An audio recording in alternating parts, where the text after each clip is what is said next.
Okay, NJ, so on the day of the royal wedding, we get a Smackdown, which give me something to do because I didn't really want to watch the royal wedding. Nope. I don't know about you. Didn't want to watch it either. Anyway, welcome back, people. We are the British Fist. Back with another video, giving you our Smackdown review. I am Mr. Daniel Parker, and this guy sitting next to me is NJ. What's up? What's up, NJ? What's up to you guys out there? As I said, we're doing our Smackdown review, but before we do it, NJ, where can they subscribe to us? Up above. Where can they like us? Oh yeah, they have to press the like button. I forgot about that. And they can comment us down below, of course. NJ, what did we start off with in this Smackdown? Well, before I say that, you can find us in the description box below. I keep forgetting that, don't I? It's fine. Oh, I need to get that. I need to get better at that. But anyway, explain what we pretty much got at the start of Smackdown. Well, the start of Smackdown, I guess it makes sense. It gave us the opening of showing us the draft that we had last on Raw. Yeah. It seems like last week now, to be honest, for me, but there you go. We get an intro with all the drafted wrestlers and stuff, which was nice to see. We had like people like Sheamus on there, Daniel Bryan on there, like another intro, which is good. Showed the stupid scene a bit, but man. Yeah. So basically, this Smackdown was always going to be kind of like a changeover show to display, you know, the different talent that came that's leaving SmackDown and that's joining SmackDown. So they kind of had to incorporate it with their Extreme Rules pay-per-view build-up, you know, kind of as well. Yeah, so that's kind of like the show we got, wasn't it? Because we opened up with Mr. Boring Orton himself, who actually got a pretty decent pop, really, didn't he? Well, obviously he was, because obviously, even though he's been on Raw, I think the people that watching SmackDown know who Orton is and how good he is in their eyes. To be honest, generally, if you're a face like Orton and you're going onto a new show, you're going to get quite a big pop because it's the first pop you get, and it's usually going to be the biggest. Eventually, that will die down, kind of like it did on Raw. Yeah, that's true, it will. But then he talks about basically he's glad to be on SmackDown, and then his match at Extreme Rules with CM Punk. I think he'd rather be on Raw, to be honest, but there you go. I think. And then we get Mr. McIntyre interrupting. Get in, the British guy interrupting Orton. Yeah. Oh, but why? Where would this whole promo go about Randy Orton burying a couple of people? Well, like we said, he basically said hello, but then he said goodbye and almost hit his finish. I was like, I know it'd be hurt Orton if it did happen, but I would say go for it, go for it. I loved it when he come out. It was like saying, "Hey, my time is here, and yours is gone. I'm going to better places, and I'm saying goodbye." And I don't know. I'm just saying maybe WWE could maybe take that risk in the future of Drew McIntyre taking down a big guy. Yeah. Basically, in this promo, we get Randy Orton burying two people. We get Drew McIntyre with an RKO, of course, out of nowhere, and then we get A-Rod come out, and I'm thinking, good, you know, you're letting A-Rod make his statement, and of course, as soon as he comes out, what happens? No mic skills, and he gets RKO. Well, he doesn't get a chance to showcase his mic skills. He just gets straight to the RKO. Another wrestler buried by Orton. Damn it, eh? It's a shame. But at least we got our comeuppance. At least he got his comeuppance when Alberto Del Rio came out with his aides. Rodriguez, I can't remember what his name. Ricardo Rodriguez and Brodus Clay, of course. And they kind of have a little face-off with Orton until Mr. Christian comes out first before Teddy Long. Yeah. And they have a little face-off, and all of a sudden, Mr. Teddy Long comes out at the last, and he makes basically the match of Orton and Christian versus Brodus Clay and Alberto Del Rio. Yeah, so pretty much a standard main event, really. You know, opening promo, setting the scene. You know, showing a new guy coming onto SmackDown. You know, a new guy in terms of the brand coming onto SmackDown. You know, giving his his pop and everything, and then you get the main event made from it. It's pretty standard opening promo, I guess. Yeah. Especially for someone like Orton, who you know is always going to want the limelight. Yeah, that's true. Yeah. Anything else you want to say about like, opening promo? Did you like it? Did you think it achieved what it set out to achieve? I think, to be honest, I wasn't feeling it after Christian came down. I thought, oh dear, I see what's coming straight up. I can see what's coming. So in a way, I just thought it made a good opening for Orton, but I think it should have been maybe Orton versus Alberto. And again, this is kind of the problem you get when you try and mix up your hype, your pay-per-view and your draft. If you know what I mean, you kind of get a bit of a mixture like that. Like you said, you weren't really feeling it like that. That's maybe a problem that we kind of got through this night slightly. This was the main sort of source. If you think. Yeah, I just think they could have done it differently for a SmackDown main event, but okay. Anyway, next thing we get a new Raw drafty Kofi Kingston coming out for what seems like a match until new SmackDown draftee, United States Champion Sheamus, comes out and attacks him. I really like this. Sheamus really did kind of make a statement to me on this. So I thought it was good because obviously with Kofi, my liking of him's gone down over the past couple of months, and with Sheamus coming and take him out, I thought it was great for Sheamus and not so good for Kofi, obviously. To be honest, Kofi's never really gained any momentum since he got buried by Orton. No, that's true. But anyway, one question I want to ask you for here, NJ. Does it look like here that SmackDown are trying to promote him as a big heel, maybe a main event type heel? I'm thinking if he could continue doing what he did tonight, yes, I think SmackDown could push him to be a main event. And do you think he could successfully pull off that, being the top heel on SmackDown, maybe, with someone like Wade Barrett? I think he could go back to that. He can go back to being top heel. If they continue booking him right, they could do that. Because let's face it, at the moment they don't have many heels yet on SmackDown. They have two faces in Randy Orton and Christian, but not that many heels, that credible heels for like a title challenge. Yeah, that's true. So maybe they'll promote Sheamus. Who knows? That was a decent segment. I didn't mind that. No, he was good. And then we had the good old Michael Cole. Guess who he was talking about, MJ? Talk about basically. First, I think he started talking about his match, didn't he? Yeah, then he started talking about Mr. Good Old JR. Yeah. Giving him a pig call or something, wasn't it? I don't know. I believe in America it's known as a pig call. Tension. But yeah, you saw him with a bruised face. It was kind of funny to see him with a bruised face. And this kind of leads to Sin Cara coming out. He introduces Jack Swagger first, and then all of a sudden Sin Cara comes out, and it seems like they're having a match. But what was very different about this match was that you had these kind of dim blue lights, which kind of set a mood in the match itself, which we haven't seen for a while, since the Red of Kane, I guess. I guess he's just giving the effect for Sin Cara, you know, making Sin Cara feel welcome on SmackDown and settled, yeah. He should have started on SmackDown anyway, in my opinion. It would have been a good move. Yeah. We see Swagger dominating this match quite a lot because he's obviously bigger than Sin Cara. But at the same time, Sin Cara kind of shows his underdog ability and kind of shows his moves, which is also good to see as well. It's kind of a balanced match. I think, yeah, it eventually leads to the obvious win when we kind of predicted this. Sin Cara wins, but then Cole starts yelling at Swagger again. I'm thinking, please do something Extreme Rules. It'd be the ultimate face turn. Knock him out right before you think that Cole's about to win. Swagger hits down Cole. It would be good. It would be the ultimate face turn for Jack Swagger. But then again, now on Raw, I think Swagger's going to be doing a lot more with Michael Cole for the next few months. And he'll get way more heat that way than what he did when he became heavyweight champion. That's true. You know, maybe they could rebuild him up again a little bit. But after that match, we had, we had Sin Cara winning the match, obviously, with victory roll, and then he dived on Swagger outside to the ring, which I think was pretty cool. That was awesome. I liked his dive, it was very high. Yeah, and it took down Swagger, which was good.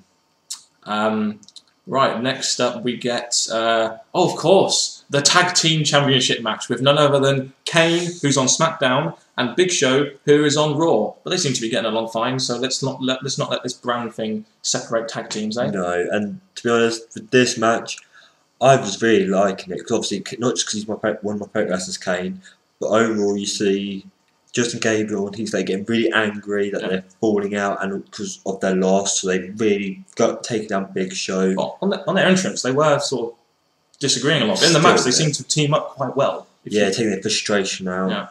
And it eventually leads to Big Show and Kane doing chokes onto each. Gabriel and Slater. Yeah, and then going for them. Which was a decent finish, but one question I was thinking here is, you have the heel tag team. Why was there no other core members? I know they're in a disagreement, but they're still a heel tag team. They kind of need that in order to pull off the heel gimmick. Well, you know what I mean? I think it would have been good to see Wade and Zeke, but I'm just saying that maybe they're both thinking, no, I'm not going to be out there for them. They're screwing up for me. Let's just leave him to do it. And the problem I have here is you have Wade Barrett, who's your IC champion, and he's not being showcased on a SmackDown. Is there not something wrong with that? I mean, really, you need your IC champion to be showcased, on TV at least once, at least in a sort of managerial role, maybe on the TV tapings. Well, I think maybe they didn't really have. Maybe they have ideas for Wade, but just not for this week. So I'm just saying, with Wade, he could have been there, or maybe a backstage segment, but push Wade Barrett is basically our message. Yeah, that's it. Yeah. So after that match, where Big Show and Kane retain the tag team championships, he's well happy. Let's look at him. We see Rey Mysterio cutting a promo saying how he won the title with everyone in the crowd, how he's going to miss being on SmackDown, but how he'll beat Cody at Extreme Rules. I wouldn't be surprised if he does. I'm not going to be surprised because Ray seems to beat a lot of people. And usually the face will end the rivalry anyway, and it looks like the rivalry's going to end, seeing as they're now on different brands. So that's true. It would make sense if Ray did win it. Although I would like Cody to win. It would be great for Cody because Cody's the one who's going to be coming up to the main event stuff eventually. And he does need the win more, like you say. He does. We then had one of our advertised matches tonight, which was Rey Mysterio versus Mark Henry. Of course, Mark Henry, a newly formed heel. I prefer him much more as a heel, just because you look at what he did in this match. He dominated this match, he used his size, and it suits him more as a heel.